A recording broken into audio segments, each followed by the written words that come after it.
think the measures that can be put in place to prevent that happening in the form of an appropriate testing regime, coupled with a number of other measures, will mitigate that risk. And just to give you an example of one other measure that we've been advocating for that hasn't yet been adopted, I believe everyone arriving into Ireland should be, on a mandatory basis, required to download the Track and Trace app.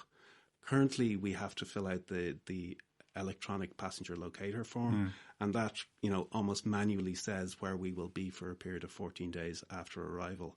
A far more effective regime would be a rapid antigen test prior to departure, plus a mandatory use of the Track and Trace app on arrival. That would mean if there were any issue with that individual in terms of infection, that the ability to quickly and effectively track and trace would be on tap and instant. Okay. That single measure would make a huge difference. Okay. Well, what they're saying is based upon the data.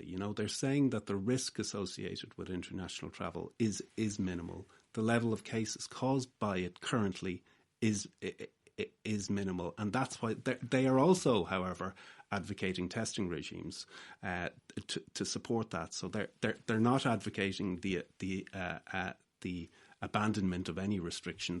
They're saying what they're saying in conjunction with there being an appropriate testing regime, and we believe that standard needs to be an antigen test standard because it's rapid and affordable. Okay, how bad are things in Aer Lingus?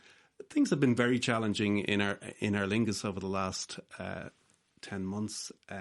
I think what happened to the aviation industry was pretty catastrophic.